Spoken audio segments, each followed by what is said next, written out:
The oral review committee, Dr. Bill Payne, project supervisor, Dr. Gwen Dewey, second reader, Dr. Judy Melton, BGU representative, and then my personal learning community is encompassed of Krista Hawkins and Kathy Bernhagen and Taylor Hawkins. The oral review agenda, what I'll be going over is, of course, an introduction, statement of the problem, purpose of the study, project research methodology, project audience stakeholders, project intervention plan, source contribution and evaluation, transformational and incarnational change, or agent, project recommendations and application, and then questions. Project objective. Let me just pull all of this up because my fly-in at the end is going to come at the last one. So the objective of the project is to share findings on how to measure efficacy in urban superintendents, and to share those practices as they can apply in both public and private sectors. The question, first of all, must be asked, what is efficacy? And efficacy is the ability I found out throughout this project to produce a desired or intended result. It's critically important that urban superintendents be able to track where they are from point A to where they want to get to point Z in terms of ensuring that students receive good educational outcomes. How is efficacy measured? Efficacy is measured by determining whether an intervention produces the expected result under ideal circumstances. And the focus of my project was to formulate and implement reproducible practices that can lead to transformational leadership and better learning outcomes at both primary and secondary educational levels.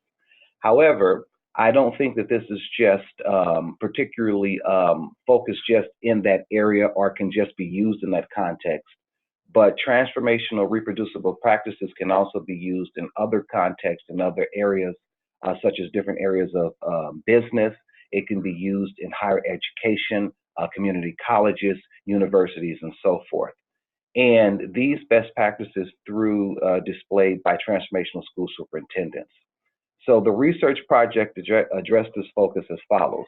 The synthesizing of research on issues related to the policies concerned with attracting, recruiting, and retaining and developing effective transformational leaders, identifying innovative and successful policy initiatives and practices, and facilitating exchanges of lessons and experience among urban and suburban superintendents, because this is something that's not just unique to California, but school systems that are smaller systems have unique issues and challenges.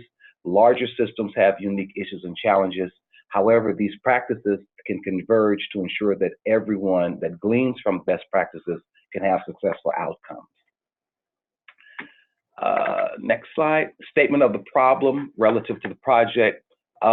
Despite a seemingly remarkable progress on career advancement, there's a need for more African American as well as other minority leaders in the field of education who are trained in transformational leadership skills.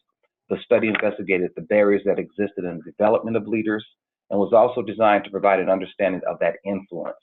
I was particularly concerned relative to the spirituality on the development of transformational leadership and how that spirituality was embedded in their practices for them to have better outcomes. The phenomenon of a lack of transformational minority educational leaders at the highest levels in school systems may be linked to something more complex. There are long-standing barriers to increasing the pool of minority transformational leaders that exist throughout the educational systems, which are tied, in essence, I found in some of the research, to folk not completing high school and going on to higher education to receive degrees so that they can be properly positioned to ascend to those highest levels of leadership in K-12 education and higher education as well. Sanchez, Thornton, and Unsinger, which were a couple of people that I cited in my research, quote, the struggle to get more minorities entering administrative programs, preparation programs parallels the struggles to pursue education. And I think that in many communities that this is a challenge. The purpose of the study, according to King, historically the leading group of African American and other minority professionals to provide transformational leadership within their individual communities has been educators. Educators have played a key role in community success and providing leadership within their communities. Education has been prized as a method to achieve individual enrichment as well as societal progress. So the purpose of the study was to address three areas. Number one, it was again to synthesize the research on issues related to the policies concerned with attracting, recruiting, retaining, and developing effective transformational leaders. I'm sorry, to look at the extent their spirituality, as I said it earlier, was embedded into their transformational leadership practices. It was to identify innovative and successful policy initiatives and practices in terms of what were school boards doing as an example to make sure that they were moving the ball forward and that they were retaining and recruiting the best possible transformational leaders in their organizations. And finally, to facilitate exchanges of lessons and experiences among urban and suburban school superintendents. And I found that this was important because a person down the street or in another district may have some practices that are unique to them that can be duplicated and replicated that are very, very good and can be shared broadly across a broad context throughout the state or whatnot to help people with systemic change. A literary review was literature review, getting tongue-tied here, was developed that examined the following: the relevant development of transformational educational leaders.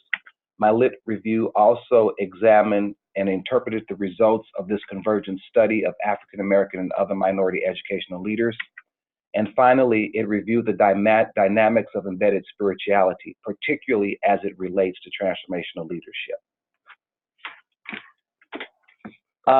The project research methodology. Go here to my next page here, follow my other notes as well.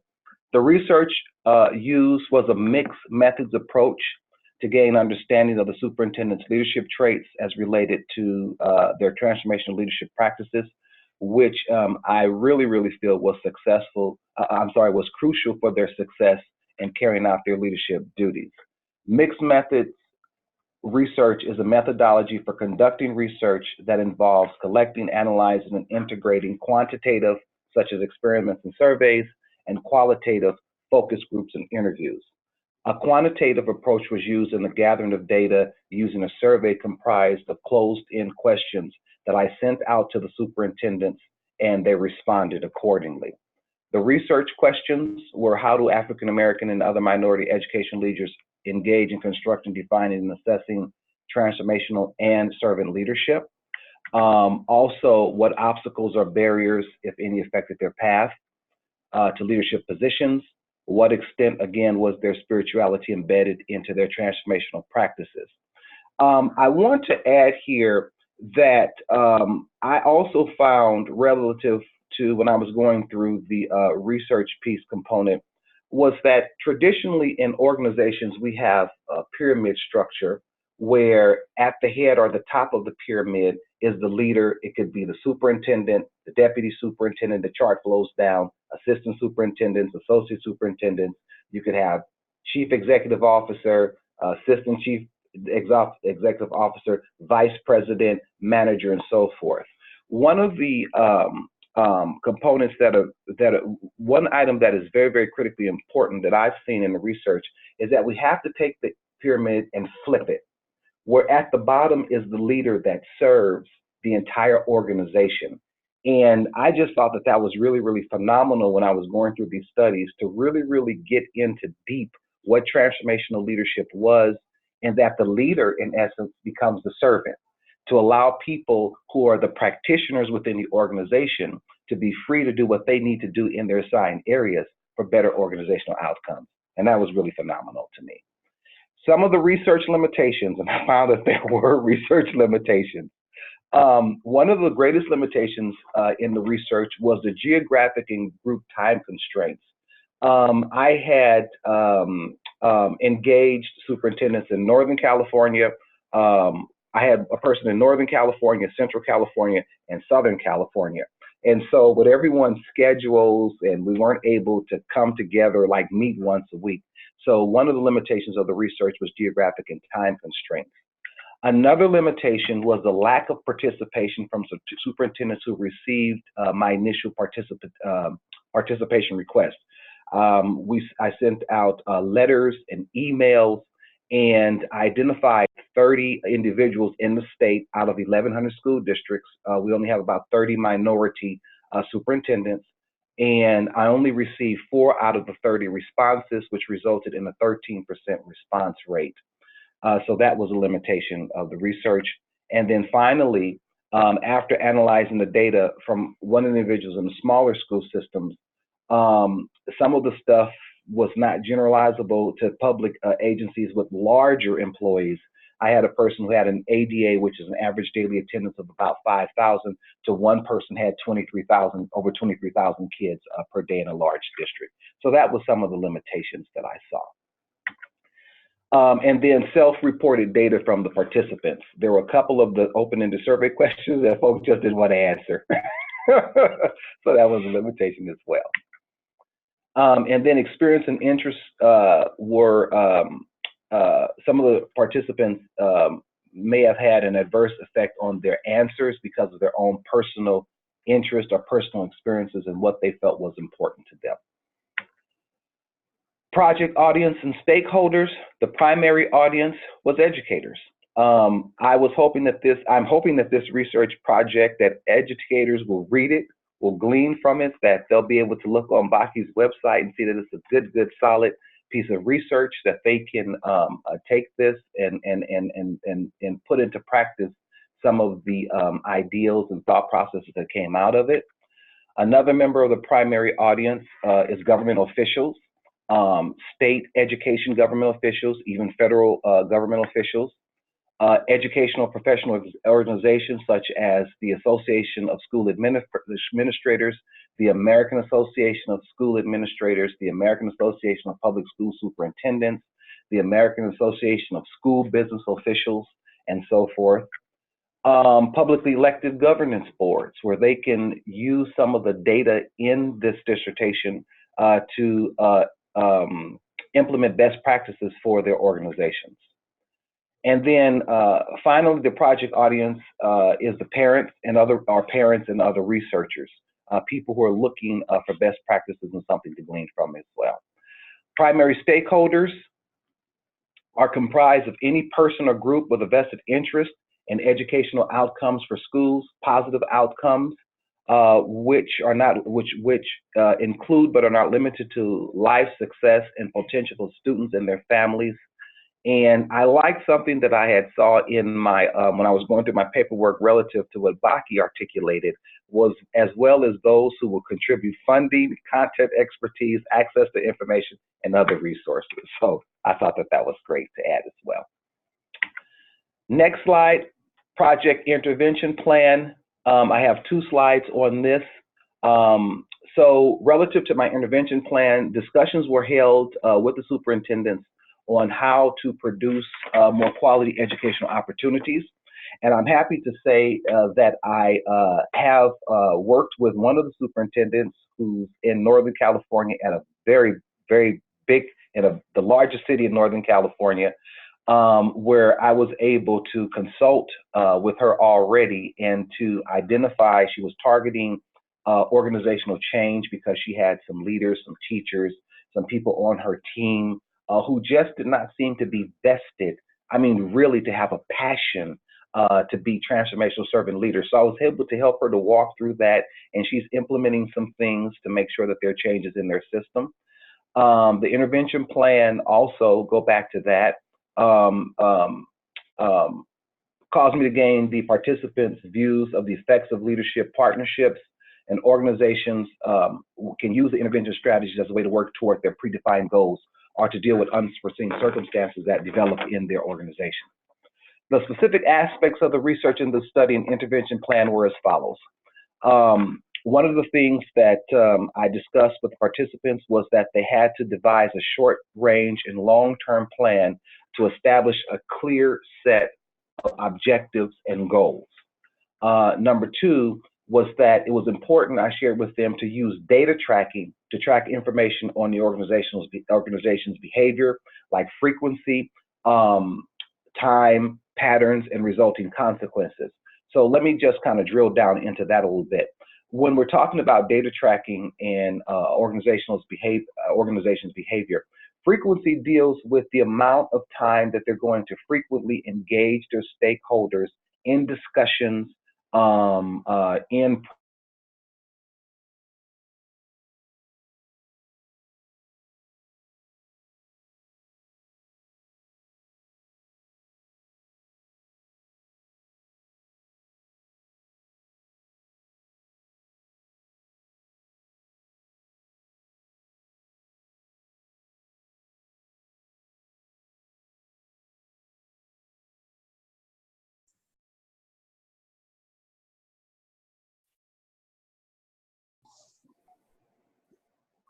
Sorry about that. My internet connection went down for some reason.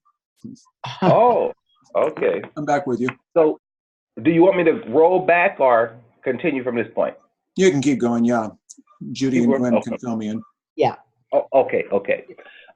So the project intervention plan, after tracking and analyzing the behaviors, so I went over that piece. I also, a part of the plan includes meeting with stakeholders in order to receive support and feedback. In any intervention plan, it is critically important to have feedback from the stakeholders or the people who are being affected by the changes. And so I suggested to the group that there be regular points of feedback embedded in their plan so that they can get feedback and then make some adjustments as necessary and needed. In California, just a quick sidebar, we have something that came online called the Local Control Accountability Plan and the Local Control Funding Formula. And this is maybe something unique to California, but it can be reproducible across the nation, where there now is a focus when school systems budgets are being developed and so forth. There's a required meeting with the community to go over what is the plan of education, how are we going to embed professional development, and how we're going to tie those dollars to those items, and then how we're going to track to see how we have measurable outcomes. And so that piece is very critically important. Next, the intervention plan, my suggestion was to implement the plan for 6 to 8 weeks using the data tracking tool to track progress, and then again, meet with the stakeholder to review the progress and make necessary changes as needed. And then again, regular review of the progress and adjustments to the plan should occur about every quarter. I suggested that to the participants. I think anything longer than that is you can really lose connection with folk, but you need at least 3 months of data and data review, and then to go back and to assess that data to make your adjustments, and then look at another 3-month term or time frame, come back, make adjustments, and so forth. Evaluation and results. Initial data result evaluation was a part of the intervention plan that was suggested and given. Participant feedback, I've kind of talked about that a little bit earlier. And then that evaluation and results must be continual and ongoing. Okay, wait a minute, something. Oh, okay, sorry, I didn't have a fly-in on this one. Project source contributions and evaluations, excuse me. The source contributions of the project included books that I had to read that were given to me by some of the professors. The surveys was a source contribution, articles, databases at the state and federal level, demographic data at the state and federal level, socioeconomic data at the state and federal level. Some of my other source contributions were the group meetings with the superintendents, the Jamaica Overture, and I want to just pause here for these two real quick and to just do a little deep dive. The Jamaica Overture was a phenomenal source contribution, and so was the course ASM 702 with Dr. Brad Smith. I'll do the latter first, AM 702, and then get to the overture, and I'll roll through. ASM was such a significant contribution to me because being married to a marriage and family therapist who's also a registered a clinical art therapist, I used to see Krista do these pictures in dealing with people with their therapy, and I used to think to myself, oh, that is just so hokey. How can you help people with looking at pictures? Well, Dr. Smith had us do life mapping and spiritual mapping to look at the highs and lows of our life over an extended period of time. And this contribution was so phenomenal to me, and it really helped me to really connect the piece that when I was able to draw out my highs and my lows and to see that I had divine intervention there, that contribution just was phenomenal. And then after that, on the back end, to be able to go to the overture in Jamaica and to see in practice in a measurable way how your life mapping ties into where you are in life and all of that. It was just phenomenal. So those contributions, I just wanted to take a pause right there and just talk about how phenomenal, great those were for my life. Also contributions of my source contributions are professional colleagues, again, the doctoral coursework, observations relative to the group meetings and so forth, and then my own personal reflection. Some of the source evaluations, came from participant responses, review of the questionnaire and follow-up, and objectives as listed in the dissertation project. Transformational and incarnational change.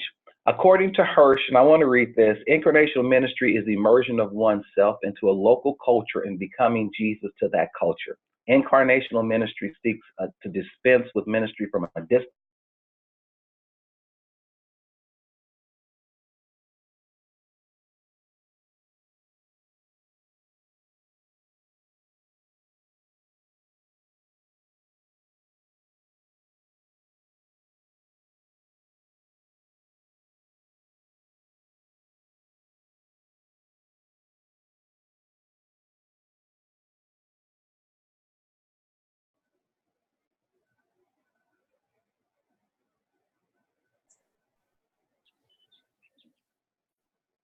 You ready?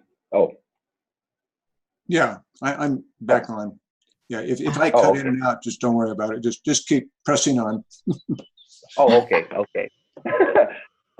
Expansion of my understanding of transformational leadership, and again, individual spiritual mapping, which is very powerful.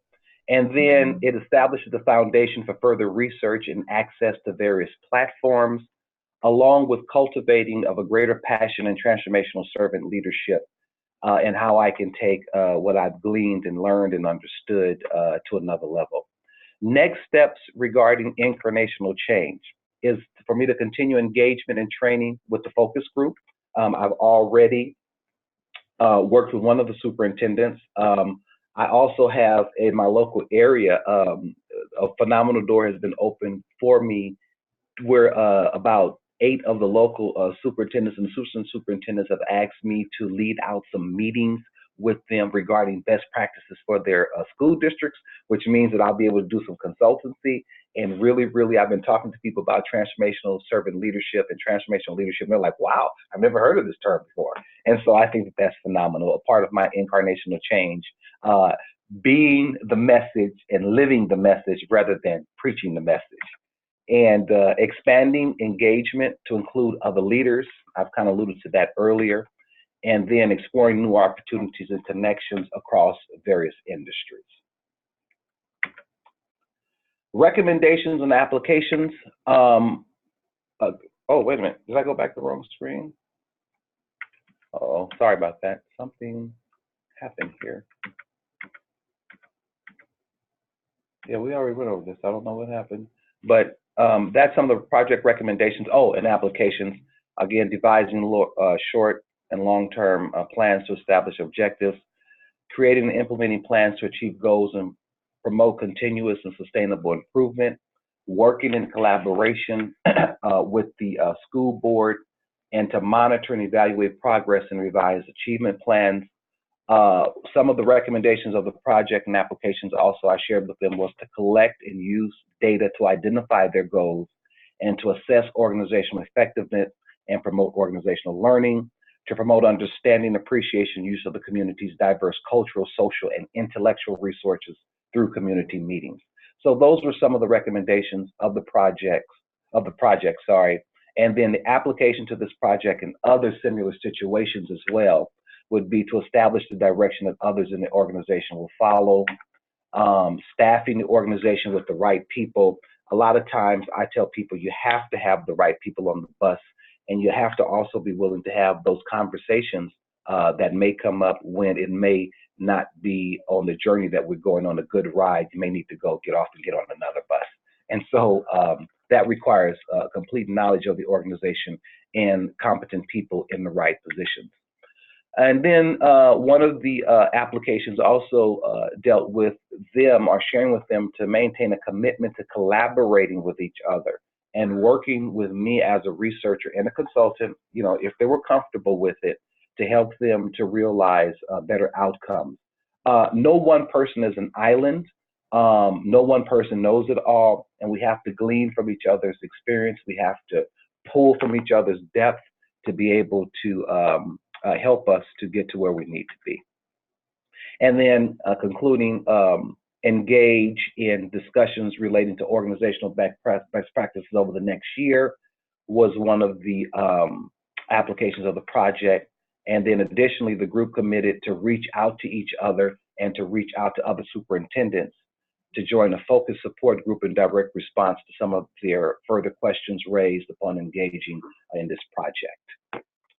And finally, we're at the end for questions. Uh-oh, do we lose Dr. Judy? Oh, sorry. He's sorry. Oh, I have a doctor's appointment later today, and I thought they were canceling, so I had to get the phone. So, but I'm back. oh, gotcha. Sorry. Okay. And that's it. Good. Thank you, Antoine. Yeah. Mm-hmm. So let's go ahead and enter into a time of discussion. And it's just very helpful to have you lay out, kind of summarize some of the work you've done there, Antoine. Very appreciative. So let's kind of just dig into the topic. And what did the little dog want to say? Sorry about that. I had it on mute. I thought maybe there was a contribution. Yeah, there. Yeah, good point. I think he saw something being delivered at the door. And yeah. sorry about that. The watchdog, right? Well, while I'm on, for those of you, this is an aside, but my husband and I babysit our daughter's dog. She is a teacher in a middle school, a 6th and 7th grade science. So her husband died, and we just don't like to leave him all alone. So we're the babysitters. Right.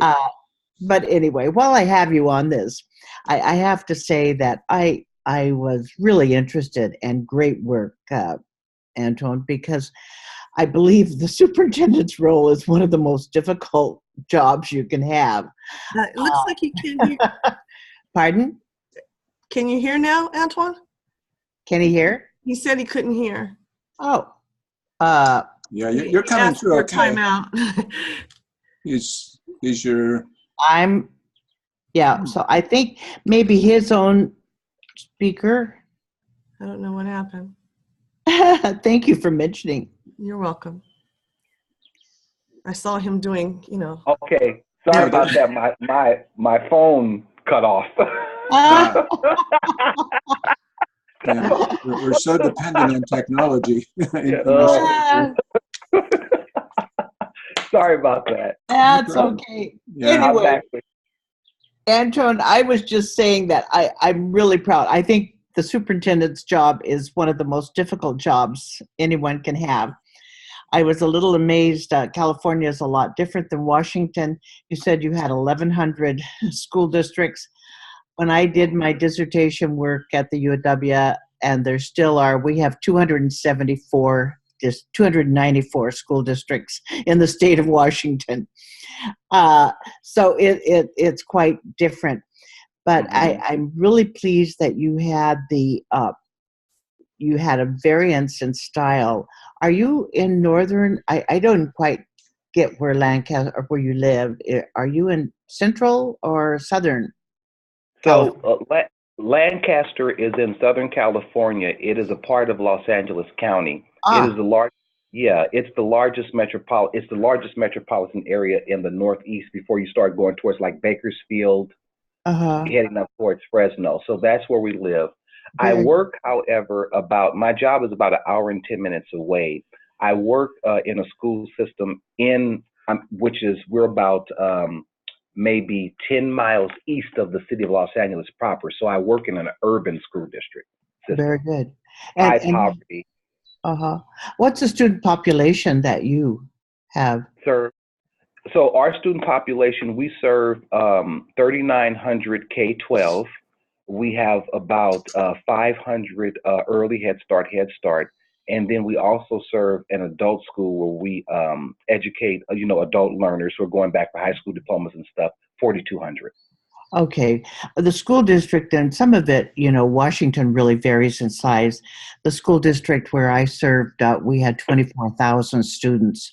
So there are real differences in size. As you found, you had somebody with 23,000 and so forth. But, you know, the issues are still there. And size just puts in another element.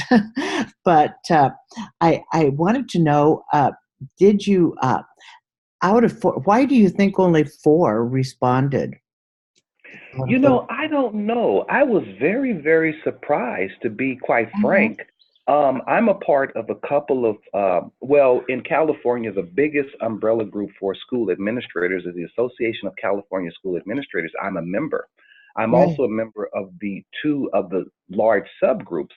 And I have no idea. I sent about 7 emails to people. I sent a couple of letters.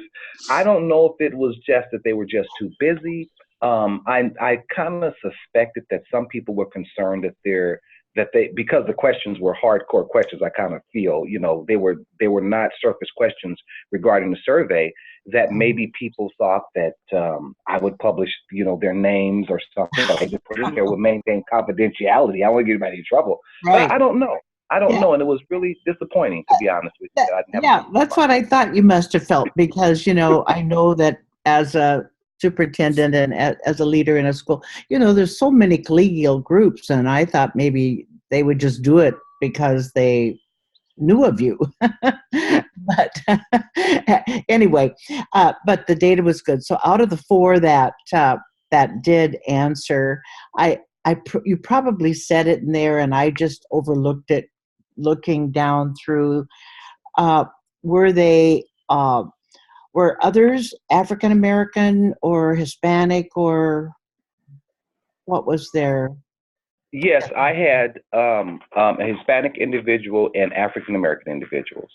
Very It good. was a 3-to-1 ratio. Oh, very good. I'm sure, I thought you probably said that, because one of my concerns is just what you stressed, is that we don't have enough uh, diversity within the leadership. Women have finally been able to start making a stronghold, but the African American, the Hispanic, and yet Seattle, you know, is one of the most diverse districts around. Although even in the district I served, there were 71 different languages spoken. So Wow. it's, you know, there's a lot of diversity in Washington State, as in California in area. And so, but Can I hook on to that? I just have a question, kind of piggybacking on that question. You had said that you had only sent the survey out to 11. I'm assuming that there are more superintendents. You were just focused on just minorities? Yeah, no, I sent the survey out. There are 1,100 school districts in California. I sent the survey out to 30 minority superintendents. I wanted to measure efficacy in those individuals, and out of the 30 that I sent out, only 4 of the individuals responded. But my question is, out of that minority that you considered a minority, did that include women? Oh, yes, and there was a female respondent as well. Oh, okay. Yes. Mm-hmm. very good. And Antoine, Go ahead. never mind. Go ahead. I'm finished. I'll keep thinking of other things. Oh. Go ahead, Judy. No, that was just I guess I have other questions about just the people that responded to the survey itself. I know if I had only gotten 4 responses, I might have included more that were not minorities, just to see what they would have said. I think it would have expanded your results a bit in terms of just their observations. I mean, I'm not, well, I am a woman, so I guess I'm a minority, but even as a white person, I still would have wanted to contribute to that kind of a research project personally. And I think there might be other superintendents that would feel the same way. It might have given it just a little bit different of a slant, but I would have wanted to see that. That's all. And that's a very, very, very good point. What I've done in the interim is I've made myself available to a couple of our large organizations to expand it out as continue because I really want a bigger pool, and I don't think that the research just ends with the dissertation. Because what I'm trying to do, one of the things I'd like to do is to help people with best practices. I see a very, very critical need in leadership in California, or my particular area, and the people that I'm exposed to. Just transformational leadership is very lacking. We have people who have styles that are very top-down, heavy, old school drivers, hammers and stuff like that. Not really. We still have a system that, to be quite frank, that men in power, and we need to diversify with women. We need to diversify with other ethnicities. And so a part of the research that I put in my research was also, that was one of the limitations, but I want to expand this beyond to just get a pool of people, period. 1,100 is a whole lot to pull from, but definitely to your point, a larger sampling, if that makes sense. Yeah. Yeah. I think more people would be interested, and I think more people would grow from it. Servant leadership is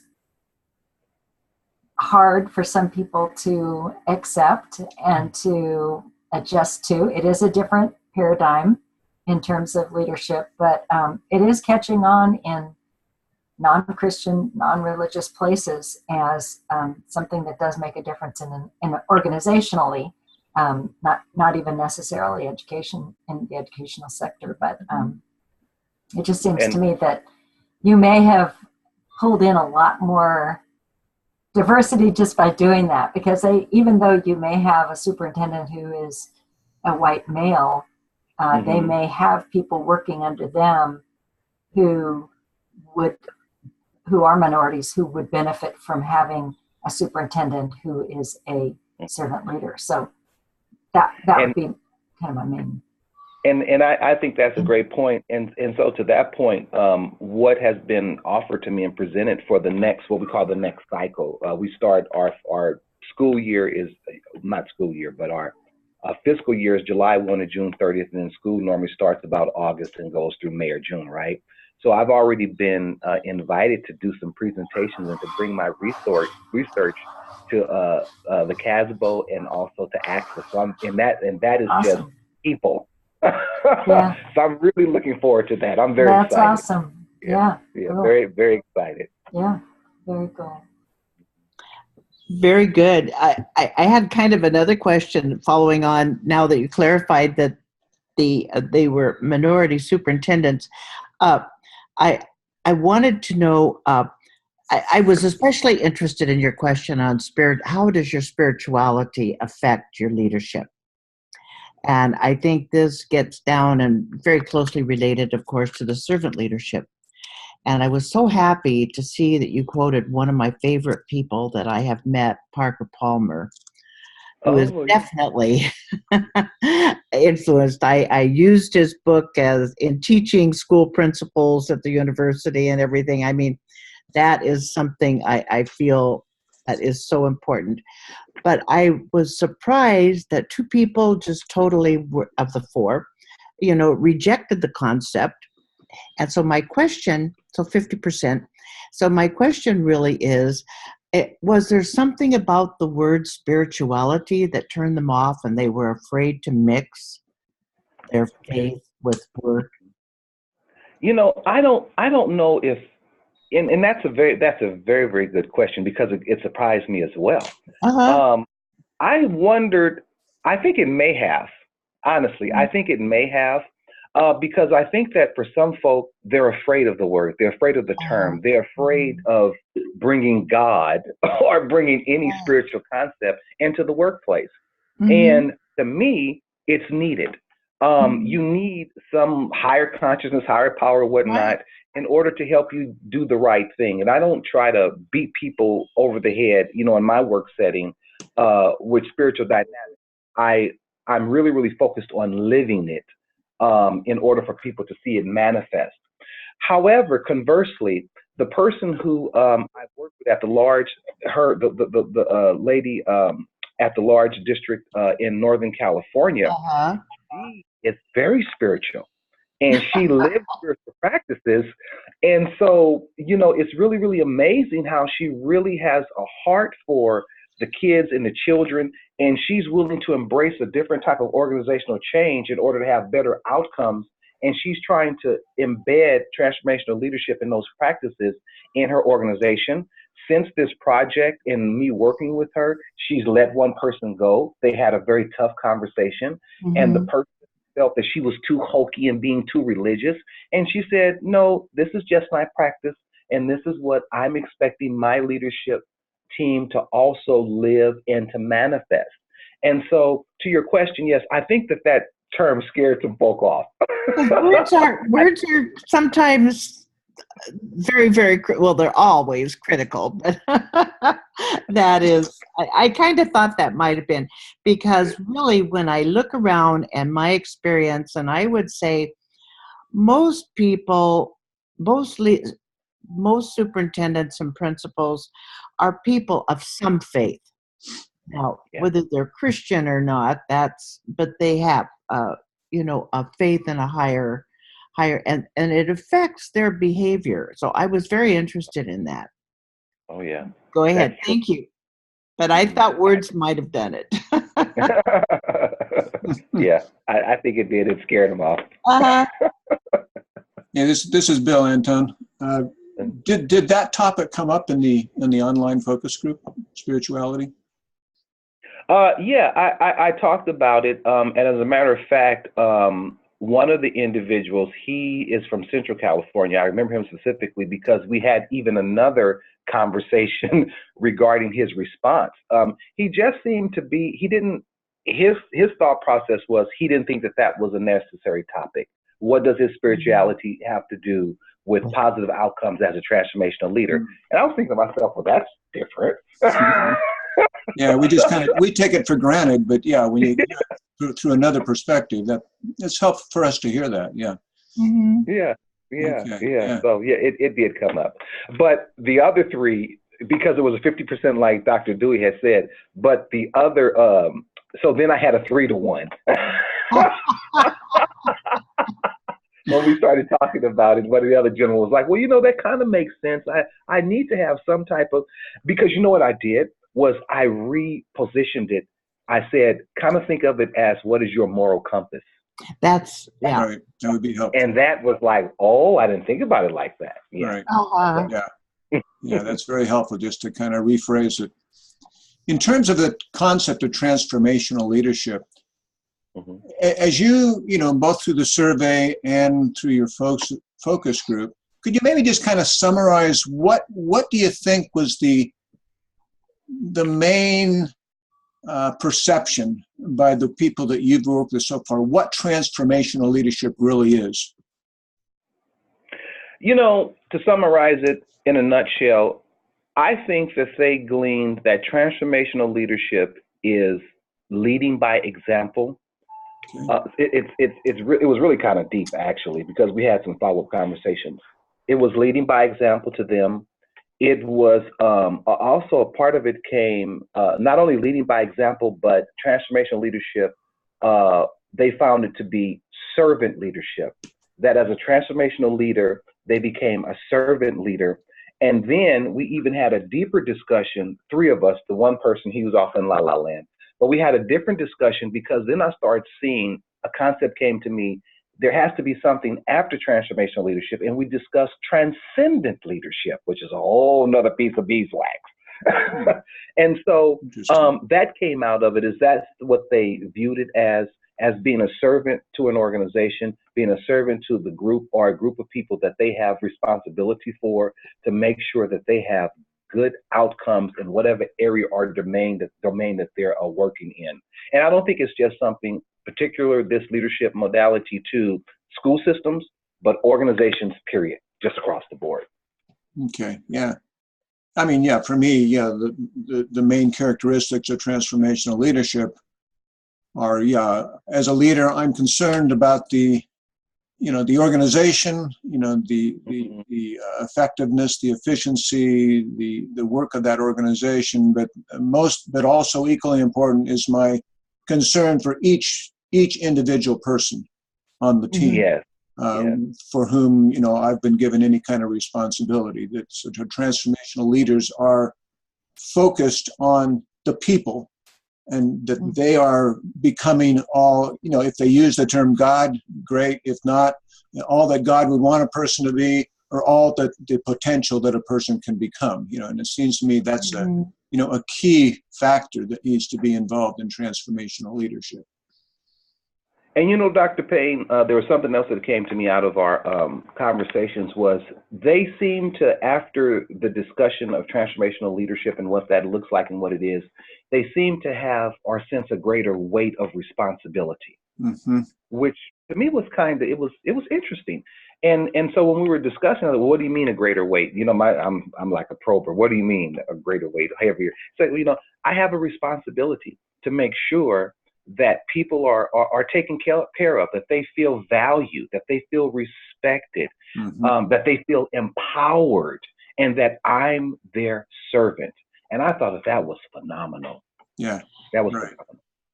Yeah, I mean, you mentioned the whole thought, the need to turn the pyramid upside down. Yeah, and that's exactly what we're looking for, is that the leader really, is that servant of all, and looking out for the goodness, the welfare of each person that's involved. And one thing in our organization, as I've been sharing with people on the outskirts of our organization or other systems, when I share that concept of the pyramid, and people are really blown away by that. And so I may try to market that somehow. Yeah. What would you say in terms of the people that you work with in the group? What will you think are some of the biggest takeaways? Just what do you think? We're always looking to see how a project brought about transformation. You can maybe talk about, what you see were some of the biggest takeaways from those who were involved, and then you can maybe talk about yourself in terms of, what was the biggest takeaways for you? Well, the biggest takeaway, I think, for them was a deeper understanding of what transformational leadership is, what it means, and how to implement that as a best practice for their organization. Right. I think another big takeaway for them was, again, the weight and the responsibility of a transformational leader, and how that's something not to be taken lightly, but it's something that needs to be duplicated in their organizations in order for them to have good outcomes for their organization, which in the educational field for us means it needs to filter down to the students, so that students learn, so that students are successful, and so forth. One of the biggest takeaways for me is the same thing as a takeaway for them as an educator and as an educational leader. One of the things that I've done since that time, our district was featured. There was a California Department of Education communique that because of this project, I noticed that we had, as an example, a hands-on example, many kids in our district who are socioeconomically disadvantaged and poor. They don't have food to eat. So I was able to get state approval where all of our kids, our entire district now eat for free. And we did a big media blast. And so one of the takeaways for me was really, in a nutshell, what does it mean for me to exhibit the life of Christ, to be a transformation? And how can that incarnational leadership manifest in me, to live it instead of declaring it, to show people by example, this is what can happen when a person is a transformational leader who focuses on that ideology. And so I hope that answers your question. That was the biggest takeaway. Good. Yeah. Let me just ask one other question. You've indicated that based on this project, you believe you're going to have some opportunities for ongoing consultation. As that word gets out, was there any kind of commitment, at least even from these four people, for any kind of an ongoing getting together, some kind of thinking together in the future? Oh, yes. So me and three of the individuals are very, very connected. We were not as connected in the beginning of this. It was just some people responding that I didn't know. I have some long-term relationships, folk I can say I knew. These folk I didn't know. But I've already, one of them worked with the person individual. She's in I'll say Dr. S. I work with her up north already. We've already put some of those practices into place. The other two are looking for me to come in and to help them. And then also, because I've been sharing these concepts with local superintendents and assistant superintendents near me, we're moving towards our first area meeting where I'm going to facilitate what transformational leadership looks like. Will occur in August, after we close our books for the fiscal year. And then also I've been able to take this practice and embed it in our organization, where all of our division heads have met with me and we've talked about transformational leadership. We've pivoted to having some professional development where we're bringing in an individual to talk about crucial conversations for organizations. I had a board member here yesterday, just very ecstatic about my research and so forth. So it's just blossoming. I don't know where this is going to go, but yeah. Right. Yeah. I'm very excited. Yeah, that's good to hear. I mean, that's kind of our goal. As we're teaching, we as Paul said to Timothy, the things I'm teaching you, you pass on to others, and that's the hope. Is that that network of people who are understanding and beginning to utilize a transformational leadership style. That's the bottom line. that we see that happening, and it just continues to grow, as the tree and the limbs grow out, and that's what we pray the Lord will be doing through this kind of a project. Yes, that's important. All right, good. Well, any other thoughts or comments before we go into a little bit of evaluation session? Just one thing I'd like to add kind of on that. I'm so happy on your plans and what's happening as a follow-up. In mentioning and in lecturing, everything that I read when I did my doctorate in ministry with Ray Bakke is that transformation is relational to the core. And I think your relationships are so important. And what I have seen throughout my state is that the best, I wouldn't say everyone, but we have a lot, and the better ones are very relational. And I mean, they get the effective, but they're very relational. They're not sitting in a chair. They're out in every space and know everybody in the community. They talk to every kid. They remember names. It's very, so that they become a person that you think, that person really cares for me. Mm-hmm. And so I just think that kind of goes along with our role as servant leadership, but I think the relationships have to be stressed. And it's interesting because out of two, in a local school district here that I now live in Bremerton, it's a naval town, and it has had, I've known 4 of the superintendents over the years because of my work in school districts in the state of Washington. But the Claudia Thomas was one, an African-American woman. She was deeply loved and very effective. Then we had another man that came in for a short term after that, and I didn't really know him. And then Dr. Betty Hyde, a friend of mine, actually, we did our superintendent credentials at the U at the same time, but she was a school psychologist, and she had a very different approach, but it was so relational, but a very effective leader. And the current one is a male and very relational. I mean, to the point that, he was climbing a ladder in our house to help my husband. And so, boy, would we vote for him, Yeah. And so I don't know in California, but I assume that the board has to approve and hire and select the superintendent, as in most states. And so, but it's that community. They would do anything for this superintendent now. So it's relationships too. And there again, the servant leadership. That's all. And you know, if I may add, Dr. Dewey, you are right on point with that. I don't know if I have shared with you all, but I had the opportunity to also work with two board presidents in the Los Angeles Unified School District, which is the Mhm. second largest district system in the Yeah, nation. I know. I We was had, worried when you said LA that that's where you were. yeah, I left there, thank God. It was little bit much, but I want to say about relationships, and then I'll end on this piece.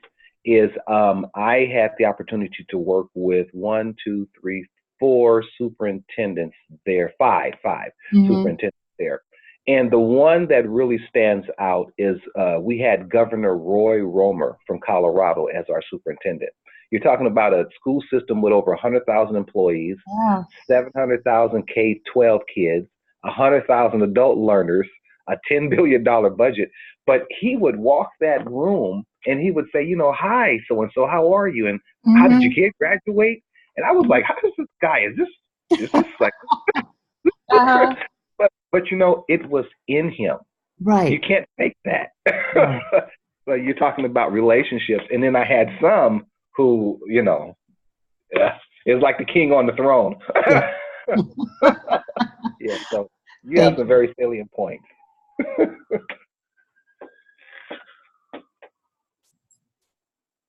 Okay, well, let's go ahead and jump into an evaluation time. I'm going to take Antoine, you and Krista out of the session just for a few minutes here, and then I'll bring you back in.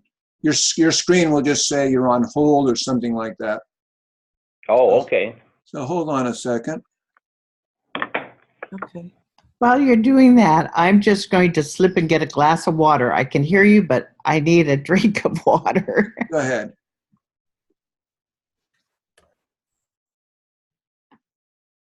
Okay. Do you normally pause the recording while you're doing this part?